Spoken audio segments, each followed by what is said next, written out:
All right, it's officially a new era in Denver as head coach Sean Payton names rookie quarterback Bo Nix as the team's starting quarterback for week one this season. Not really coming to much of a surprise for people if you've been following the Broncos in the preseason. Nix has kind of lit it up as far as teams are concerned, had a really strong outing week one against the Colts. 15-21 with a touchdown.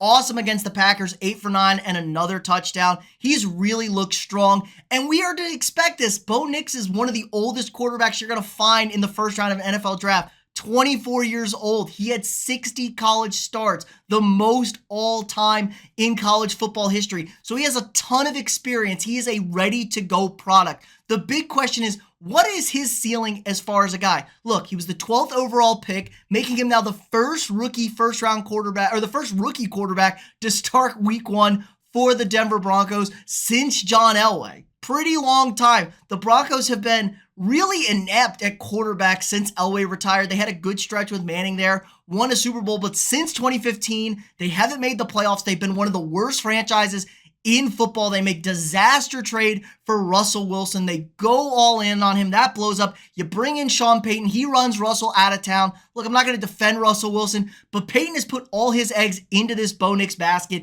You draft Nix with the 12th overall pick. A lot of people don't think Nix was really a first-round quarterback. But again, this goes to show how crazy development works. Nix was undraftable at 22 years old after his 3 years at Auburn. I mean, he was an undraftable quarterback. Spends 2 years at Oregon. Dan Lanning kind of turns around his entire career, and now first-round pick starting week one for the Broncos. Now, I do have to question what this ultimately is going to mean for the Broncos. Are they going to be even able to compete in the AFC? And I think not. Look, I've been very open with the fact that I think Sean Payton is one of the most overrated head coaches in the history of the NFL. Cheated to win his only Super Bowl, got suspended for a year, spent the better part of a decade plus with a Hall of Fame quarterback in Drew Brees, and most of those seasons not in the playoffs. Whoa, it's the defense's fault. The defense's fault. Guess what? You're the head coach. You have to build the roster. That's on you and the GM to build your roster. So clearly Sean Payton is just clueless when it comes to assembling defenses, and that's kind of what the Broncos look like this year. They have easily the worst front seven in football this year in Denver. So I think you're now going to be in a situation where the Broncos defense really can't stop anybody, and now we're going to rely on this dink and dunk offense with Bo Nix to try and score every time we touch the ball. Now, Nix is a little bit limited in what he can do. He's developed his game as far as a football IQ standpoint and being able to deliver the football accurately and quickly to guys around the line of scrimmage, but he doesn't really have those big arm throws in him down the field. But you don't really need that in a Sean Payton offense.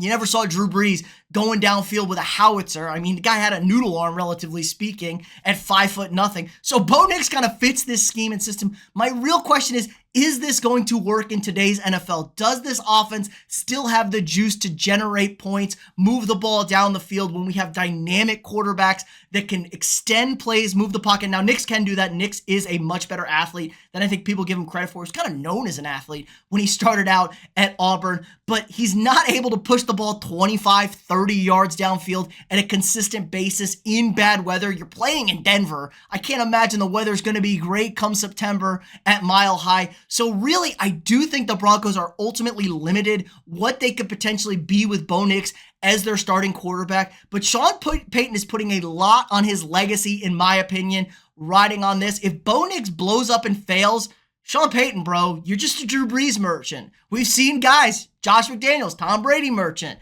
You see that. There's questions about Belichick, even though he was the defensive side of the ball. I really, really do think it's an interesting situation where Sean Payton, who's super smug about everything he does, acts like he is literally smarter than everybody when he ain't got shit to show for it, really, besides a year suspension and a cheating asterisk Super Bowl. I mean, kind of hilarious. You're going to ride with Bo Nix to try and get this done. But again, he was kind of, his hand was forced. He claims this is the guy he wanted. I don't know about all that. A lot of words out there that they were trying to move up, and he says he was bluffing. I don't buy it. He knows his entire future kind of rides on whether this quarterback he took worked. You know, he's not responsible for the Russell Wilson thing, but they have relatively new ownership in Denver. They are not going to stand for constantly missing the playoffs. You have to be able to turn this thing around and get some dubs. Doesn't help you're in the AFC West with the best quarterback and best coach in the NFL with the Kansas City Chiefs. Now, Vegas is a dumpster fire. That should be okay. And now the Chargers coming into play with a solid head coach and a solid quarterback. I think things are very, very interesting for the Broncos and Sean Payton moving forward. I do think this is going to blow up in their face. I think Bo Nix is just going to be fine. He'll be an average quarterback. We're talking Andy Dalton at his absolute max. And that's just not going to cut it in today's NFL, and especially in that division when you have two other elite quarterbacks. I just think this is disaster waiting to happen, but we'll see how it goes. Rolling with Bo Nix, new era in Denver. Good luck, Broncos fans. You're gonna need it. Let me know what you guys think in the comments below. If you haven't already, drop a quick like on this video. Subscribe to the channel. We got new sports content every single day. If you want to support the channel more, sign up for a channel membership. You get all sorts of access to exclusive content. Helps support me, allows me to keep making this great stuff for you guys every single day. If you want a $20 off your first purchase at SeatGeek, use code afterthereview in the description. You get $20 off your first purchase at SeatGeek. Help support me, allows me to keep doing this stuff. Again, like, subscribe, and share, and I'll see y'all tomorrow.